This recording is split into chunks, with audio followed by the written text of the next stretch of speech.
Tesla on saanut nyt jonkinmoisen kolhun tuossa hetki sitten ja nyt aletaan tutkimaan, että tuliko jotain vahinkoa tuonne pohjaan. Eli homma menee niin, että vaimo ja perilliset oli tuolla vähän ostoksilla tuossa hetki sitten ja tulivat kotiin ja kertoivat, että siellä oli kaupan pihassa ollut nyt semmonen joku iso reikä tai, ei se nyt reikä ollut, mutta semmonen siis jäästä tullut semmonen joku reuna sinne tai parikin ja siitä oli ilmeisesti tullut aika jonkinmoinen kolahdus, kun olivat siitä menneet ja tuossa laitan tähän videota vähän miltä se näytti.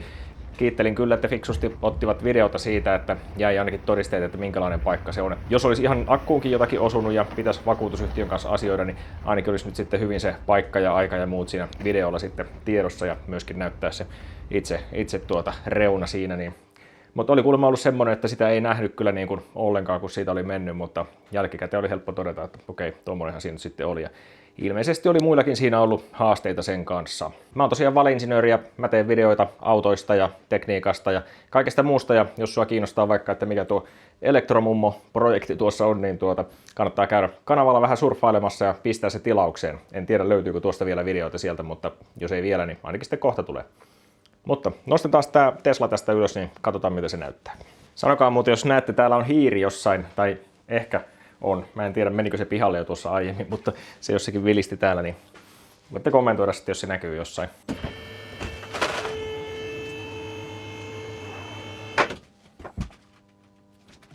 Mä aloitan tutkimukset täältä helpommasta päästä, eli onko kaikki roiskeläpät tallessa. Nehän vois jäädä matkalle hyvin äkkiä, mutta näyttäisi tällä puolella ainakin olevan. Joo, kyllä on tälläkin puolella ihan tukevasti kiinni ja vielä jäät päällä. No sitten tämä tärkein, eli tämä akku täältä pohjasta. Se alkaa siis tuosta. Tuossa näkyy tuo sauma.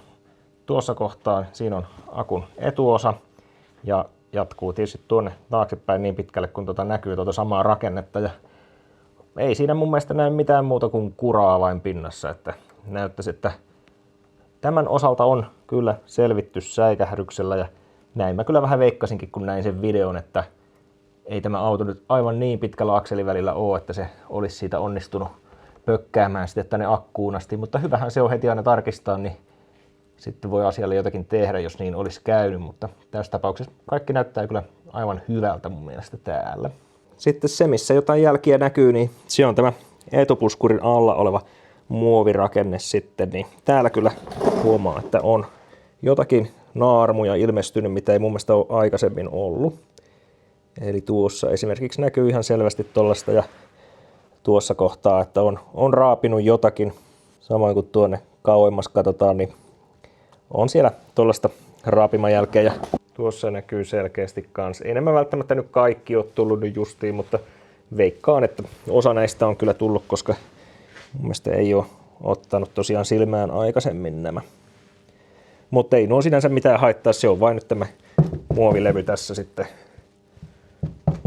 Tämä on tämmöistä aika ohkasta pehmosta muovia ja sen tehtävä on tuossa ollakin suojaamassa, niin on onnistunut suojaamaan ehkä jotain. No, ei siellä nyt alla ole paljon muuta kuin tyhjää varmaan tuossa kohtaa, mutta kuitenkin se on toiminut tuommoisena pulkkana sitten, mikä on luistanut siitä jään yli. Kyllähän täälläkin näkyy näitä tämmöisiä hinkkausjälkiä näiden mutterien ympärillä. Noista on osa kyllä ollutkin. Voi olla, että on tullut vähän lisää tuollaista. Tuollakin näkyy, että on pikkasen lähtenyt tuollaista niin kuin palaa irti. Toi on tuommoista jännää vähän niin kuin tuollaista kangasta, mutta jotenkin tuommoista kuitulevyä tuo on, niin siitä helposti irtoaa tuommoista nukkaa sitten pois. Kurkataan nyt toki tänne helman allekin tuosta äsken, kun ei nähnyt ihan näitä akun reunoja kunnolla, niin voi täältä vielä varmistaa, ettei täälläkään mitään erityistä näy. Joo, hyvältä näyttää. Kein problem. Vahvasti näyttää siltä, että sillä kuuluisella säikähdyksellä selvittiin tälläkin kertaa. Ja tää oli kyllä ihan semmonen, mitä mä odotinkin, että olin melko varma, kun mä näin sen videon siitä, että se on tuolta puskurin tienoilta pökännyt vain sitten, että toki siitäkin tulee ikävä ääni ja pahimmillaan voisi tulla sitten toki kallista vahinkoa siinäkin, jos hajoaa puskuria ja niitä muita muoviosia sieltä. En tiedä mitä ne maksaa, voi olla kalliitakin uutena, mutta saahan noita käytettynäkin. Mutta nyt ei mennyt sieltäkään yhtään mitään, että kaikki aivan ok tässä kohtaa.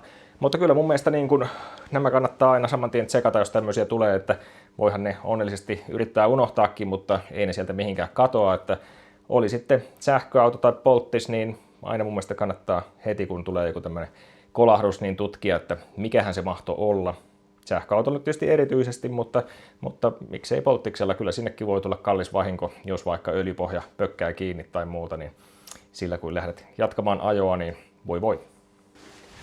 Joo, muuten semmoinen tuli mieleen, kun hetken olin meditoinut täällä Frankissa, että jos oot uutta Teslaa tilaamassa, niin kuin varmaan oot, niin käytänyt sieltä mun videon kuvauksesta sitä suosittelukoodia, niin mä saan sitten, en suinkaan enää sitä Musk-avaimenperää, vaan nyt mä haluan semmoisen SpaceX-raketin rakennussarjan, jossa voi vessapaperirulla siitä hylsystä tehdä semmoisen hienon raketin, niin jos mä saan 10 suosittelua, niin silloin mä saan sellaisen.